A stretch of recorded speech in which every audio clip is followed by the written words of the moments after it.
भाई WWE जितना खतरनाक हुआ है ना अभी, उतना ही खराब सोनी लिव हुआ है। इतनी एडे, इतना बेकार वॉचिंग एक्सपीरियंस। कोशिश कर रहे हैं कि भाई अनसब्सक्राइब कर दो ना, मैं कर दो अनसब्सक्राइब टू सोनी लिव, चूतिया network. But anyway, we will make more WWE content when WWE moves to Netflix in January. मगर अभी के लिए जो जो मैं बना पाऊंगा मैं बनाऊंगा। Let us talk about survivor series, war games, जिस पे मैच होने वाला है blood line versus blood line, खून वर्सेस खून।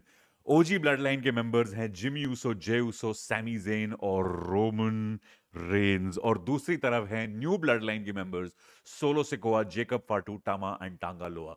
वॉर गेम्स का मैच 5 वर्सेस 5 होता है ट्रेडिशनली। दोनों टीम्स कोशिश कर रही थी पांचवा मेंबर ढूंढने के लिए।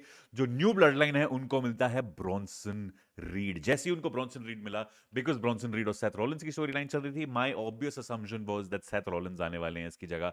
मगर सेथ रॉलिंस को जब भी blood line, OG blood line ने अप्रोच करा, तो सेथ रॉलिंस कहते हैं that Roman Reigns is a tyrant, I will never want to be in the ring with him. इतनी ज्यादा हिस्ट्री है शील्ड के हिसाब से। रेसलमेनिया पे भी जो हुआ था इस साल, बहुत ज्यादा हिस्ट्री है रोमन रेंज और सेथ रॉलिंस की। So Seth Rollins going to the blood line would have been weird. मगर मुझे लग रहा था क्योंकि ब्रॉन्सन रीड आ चुका है, there is no other thing that can happen, Bronson Reed ही आएगा। और मतलब सेथ रॉलिंस ही आएगा ब्रॉन्सन रीड को मार। मैं अपने आप को क्यों मार रहा हूं, मगर that will happen. That was my obvious assumption to what is going to happen. मगर 5 on 4 खड़े हुए हैं जब पीछे से आवाज आती है लेडीज एंड जेंटलमैन। और मेरे अंदर सब कुछ खड़ा हो गया था भाई। मेरी रूह कांप गई, मेरी आत्मा खड़ा हो गई, मेरी समझ जाओ, बहुत ही मतलब absolutely incredible. Paul Heyman walks out and says the fifth member is C M Punk, the original Paul Heyman guy. जो इंसान जिसने Paul Heyman guy term coin करा था, सीएम पंक, वो है ब्लड लाइन का पार्ट। पूरा तरह ब्लड लाइन का पार्ट नहीं है क्योंकि सबने जब वंस होल्ड अप करे थे, सीएम पंक ने go to sleep hold up करा था। काफी लोग कह रहे हैं out of the blue random है, नहीं है। पॉल हेमन और सीएम पंक की हिस्ट्री है। और अगर आपको याद होगा, एक एपिसोड आया था स्मैकडाउन का जिसपे सीएम पंक ओजी न्यू ब्लड लाइन को देख के बोल रहा था कि मैं बस रोमन रेंज वॉनबीज को देख रहा हूं यहाँ पे। और पॉल हेमन ने आके सीएम पंक को बोला था टेक मी विद यू। और उसके बाद the return has happened with CM Punk. It is beautiful. और सीएम पंक जब ड्रू मैकिंटायर के हेल इन अ सेल के बाद वापस जा रहा था, he came face to face with who else, Seth Rollins. इसको और रीजन मिलता है Seth Rollins to hate on CM Punk. और फ्यूचर में जाके मैच हो सकता है Seth Rollins versus CM Punk, जो मुझे लग रहा है रेसलमेनिया मेन इवेंट होगा। It is beautiful. मुझे अभी भी लग रहा है Seth Rollins CM Punk Drew McIntyre कर सकते हो। मेन इवेंट नहीं बढ़ा, it will be a part of WrestleMania, maybe night one main event. मगर वॉर गेम्स, मेरे हिसाब से in this match the OG blood line is going to win. क्योंकि पिछली बार सोलो सिकोआ ने रोमन रेंज को पिन करा था क्लीन। तो इस बार मुझे लग रहा है कि इस मैच में the OG blood line will win. बहुत फन चीजें देखने को मिलेंगी। ब्रॉन्सन रीड कहीं ना कहीं केज के ऊपर से सुनामी पड़ने वाला है किसी को, बहुत 100%। मगर जैसे ही ये ब्लड हो सकता है, काफी सारे रूमर्स ये भी हैं कि पॉल हेमन ने जब रिटर्न करा था, उन्होंने लाल स्वेटशर्ट, लाल टी शर्ट अंदर पहनी थी और ऊपर अपना कोट पहना था, which is exactly what Solo Sikoa wears. काफी लोग कह रहे हैं कि पॉल हेमन टर्न हो जाएंगे रोमन रेंस के ऊपर to go with Solo Sikoa, which will be a monstrous betrayal. बहुत ही खतरनाक बिट्रेयल होगा। क्या वॉर गेम्स पे होगा? मुझे नहीं लगता इतनी जल्दी ये करेंगे। अगर होना होगा it will happen maybe at Royal Rumble या एलिमिनेशन चेंबर या ऐसा कुछ, गोइंग इनटू रेसलमेनिया। अभी करने का कोई पॉइंट है नहीं, but it can happen in the future. मगर जैसे ही ये मैच खत्म होगा और ओजी ब्लड लाइन रिंग में सेलिब्रेट कर रही होगी, I feel survivor series will and with if you smell what the rock is cooking. Rock आने वाले हैं रिंग में, रिंग में नहीं मतलब बिल्कुल रैंप पे, जैसे वो पहले भी पेपर में आए थे जब रोमन रेंज और कोडी रोड्स ने टीम अप करा था एट बैड ब्लड। मुझे लगता है वो फिर से होगा। रॉक आएंगे, he will do that again, जिसका मीनिंग होगा कि पहली आपकी गलती कि आपने कोडी रोड्स के अगेंस्ट टीम अप करा। दूसरी आपकी गलती देखिए, आपने सीएम पंक को ब्लड लाइन में इंटीग्रेट करा, somebody who is not family. और तीसरी गलती हमें पता चलेगी जनवरी फरवरी में जब रॉक का इवेंचुअल रिटर्न होगा। The final boss will be here और final boss versus Roman Reigns की फ्यूड शुरू होगी, तब बहुत खतरनाक होगा। But this match I think the OG blood line is going to win. Coming to the women's section, भाई उन्होंने क्या ब्यूटीफुल स्टोरी टेलिंग करी है of getting all the women together. जरूरी नहीं है, जबरदस्ती का नहीं लग रहा है ये वॉर गेम्स कि वॉर गेम्स करना ही है 5 वर्सेस 5। क्या खतरनाक, all the women division has come together for this match. बहुत इंक्रेडिबल होने वाला है। मुझे लग रहा है the heels are going to win. Liv Morgan, Raquel Rodriguez, Nia Jax वाली टीम, टिफनी स्ट्रैटन वाली टीम बहुत ज्यादा सही हो सकता है भाई। अगर इसमें उन्होंने money in the bank cash in का एंगल डाल दिया ना टिफनी स्ट्रैटन का, पता नहीं कैसे डालेंगे, अगर कुछ तो बकचोदी करेंगे तो देखने में मजा आएगा। But I think the women are the bad women are going to win. Liv Morgan, Raquel Rodriguez, Nia Jax. I mean, bad on screen, bad characters on screen. They're not bad women by any means. वो जीतेंगी मेरे हिसाब से. And this will cause a lot of internal conflict faces में, क्योंकि Bianca बेलायर और बेली ज़बरदस्ती नहीं है कि दोस्त हैं। जेड कारगिल को इंजर किसने करा है? हो सकता है बियांका बेलायर या नायोमी ने करा है, काफ़ी पॉसिबिलिटी है। तो बहुत ही इंटरेस्टिंग हो सकता है। But the heels are going to win मेरे हिसाब से, and then going forward it can be interesting to see where that takes us. Speaking of जबरदस्ती की वजह से कुछ होना, Shinsuke Nakamura versus L A Knight भी हो रहा है।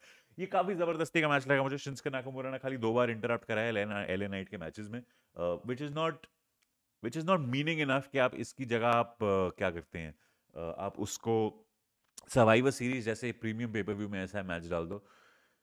एले नाइट जीतना चाहिए, मगर एले नाइट अगर जीतता है तो शिंसके नाकामुरा बहुत गधा लगेगा यार, कितने टाइम बाद आया और फिर भी हार के चला गया।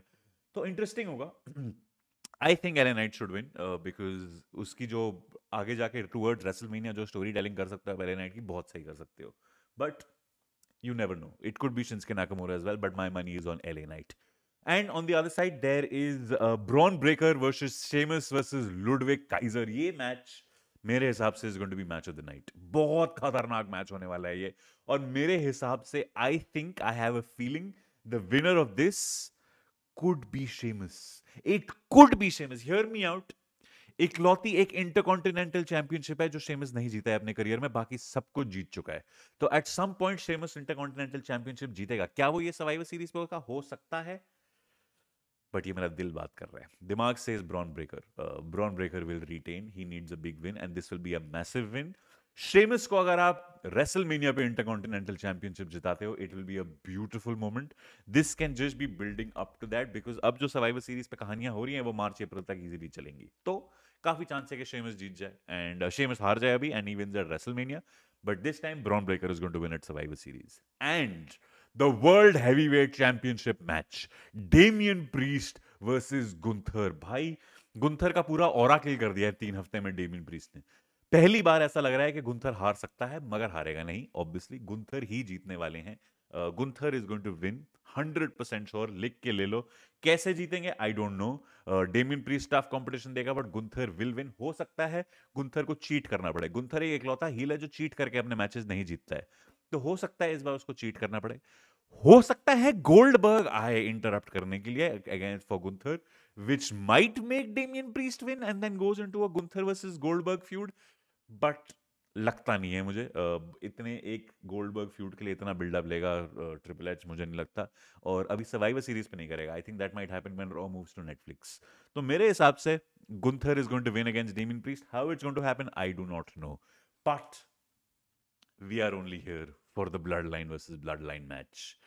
4 years in the making, 4 साल की स्टोरी टेलिंग है भाई इस मैच में, और अभी चलती रहेगी 2-3 साल और यार। जिस तरीके से चल रहे हैं बढ़ती चली जा सकती है, बहुत क्रेजी हो सकती है, बहुत मजा आएगा। I can not wait to see it. आप बताओ आपकी प्रेडिक्शंस क्या हैं? आपके हिसाब से कौन जीतने वाला है? आपके हिसाब से सोनी लिव कितना बड़ा बहन का लोड़ा है? सब कुछ बताओ कमेंट्स में। I can not wait to read them. Sorry WWE videos regularly नहीं आती हैं, इम्पॉसिबल होता है करना the way Sony Liv is. जहां 2-2.5 घंटे लगते थे देखने में, अब 6 घंटे लगते हैं देखने में, और इतनी बीच में एडें आती हैं, कुछ होता है कुछ स्किप होता है, बहुत प्रॉब्लम होती है। It is very very annoying. 6 घंटे अगर मैं देखूंगा, 4-5 घंटे लगते हैं वीडियो एडिट वगैरह करने में, so that takes up the entire day unfortunately. और करण सिंह मैजिक के शोज भी होते हैं, तो it just becomes very difficult to manage. जैसे ही नेटफ्लिक्स में मूव होगा और 2 घंटे वाला 2 घंटे में खत्म होगा और 2-3 घंटे में हम एडिट करके डालेंगे, it will be absolutely amazing. 1-2 बजे तक काम खत्म हो जाएगा, फिर then we can go to other things of the day. Till then आप speaking of Karan Singh magic के शो 13 दिसंबर को शो है मुंबई में। 2 शो हैं, एक सोल्ड आउट है, एक ही टिकट बचे हैं। आ जाओ, can not wait to see all of you there. Ticket link नीचे डिस्क्रिप्शन बायो वगैरह में होगा। Cannot wait to see you. Like this video, share it around, subscribe to the channel, tell me your Survivor Series predictions, and I will see you next time. Acknowledge me.